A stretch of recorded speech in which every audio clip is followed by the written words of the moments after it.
Olá, pessoal. Meu nome é Nivaldo e é um prazer poder estar de novo aqui com vocês no canal Topa Pensar, do meu amigo, o professor Samuel Mendonça. Você acredita em falácia? Para nós respondermos a essa pergunta do vídeo de hoje, é preciso estabelecer que a discussão diz respeito aos critérios de validade lógica do pensamento humano. Se você deseja responder a todas as questões da vida de forma exclusivamente emocional, então este vídeo para você fará pouco sentido. Se você falar para mim assim, eu acredito em unicórnios porque eu quero, essa é a minha vontade, essa é a minha vida e vai para o inferno, o que você pode muito bem fazer, obviamente você não está disposto a discutir critérios de pensamento, argumentação ou raciocínio. Neste caso, você não precisa da filosofia, você precisa de terapia. Não porque seja ruim você ter opiniões ou crenças ou acreditar em alguma coisa. Isso é muito bom, é saudável. O que não é saudável é você se pautar o tempo todo exclusivamente por suas crenças ou suas opiniões, sobretudo quando você vai se relacionar com outras pessoas. Viver em sociedade, viver com o outro, exige um esforço de pensamento, de argumentação e de raciocínio. Até porque nós dependemos, obviamente, das vontades de todos para convivermos em sociedade.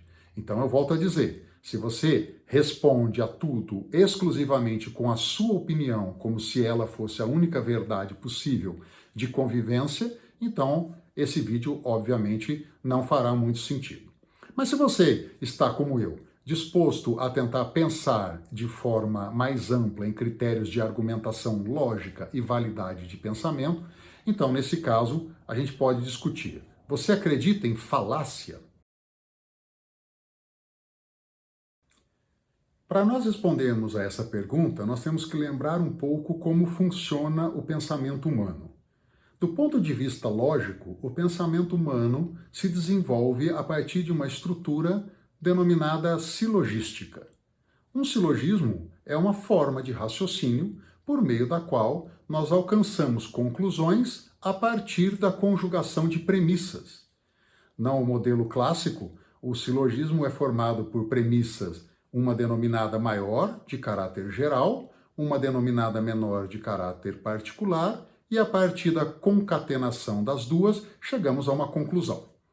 O silogismo clássico é aquele que enuncia, por exemplo, que todo homem é mortal, premissa maior, de caráter geral, todo homem, premissa menor, Sócrates é homem, e se eu digo que todo homem é mortal e Sócrates é homem, a única conclusão lógica validamente possível é aquela segundo a qual Sócrates é mortal. Afinal de contas, Sócrates integra o universo dos homens e todos os homens são mortais.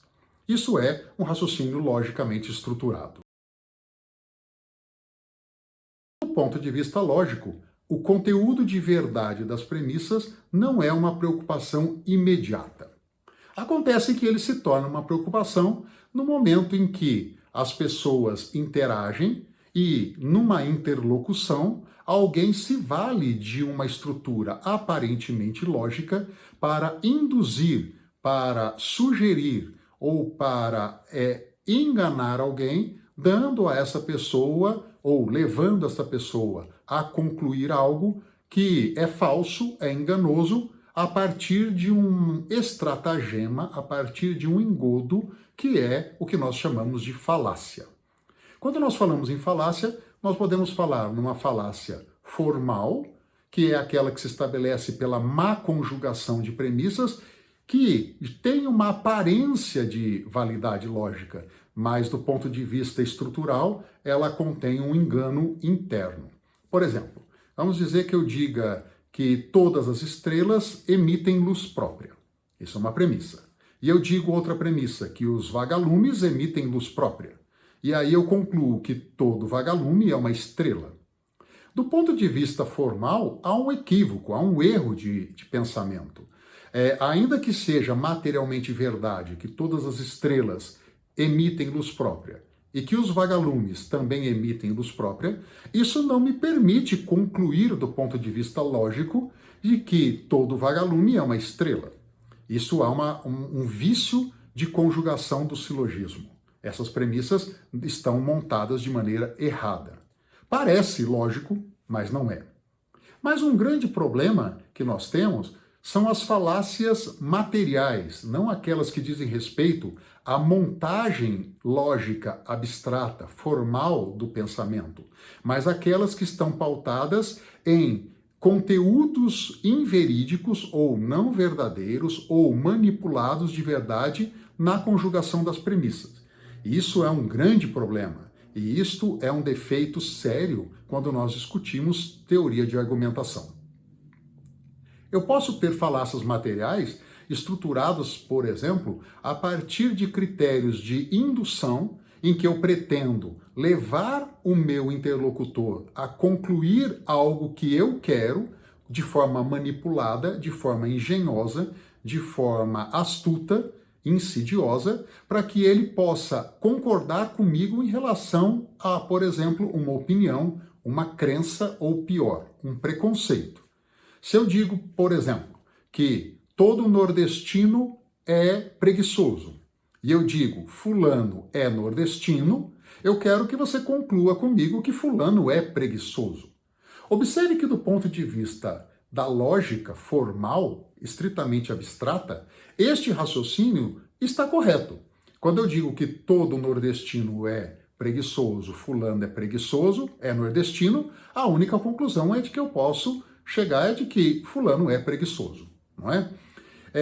Mas observe que o problema aqui não está na formulação do silogismo, mas no conteúdo da premissa. Quando eu digo que todo nordestino é preguiçoso, eu não estou partindo de uma verdade material, eu estou partindo de uma opinião, ou neste caso, pior, um preconceito, porque eu estou atribuindo uma qualidade negativa a um grupo, neste caso os nordestinos, sem qualquer embasamento que não seja a minha própria opinião. Afinal de contas, qual é o conceito de preguiçoso? Quem definiu preguiçoso de maneira objetiva, de modo a dar verdade a esta afirmação? Percebe-se que, neste caso, eu estou querendo apenas que o interlocutor conclua comigo aquilo que eu já quero que ele conclua. Então, nós não estamos numa discussão argumentativa lógica, nós estamos numa discussão falaciosa. Isto é uma falácia. Aí eu retomo ao tema do vídeo. Você acredita em falácia? A primeira coisa que nós temos que pensar é como identificar as falácias.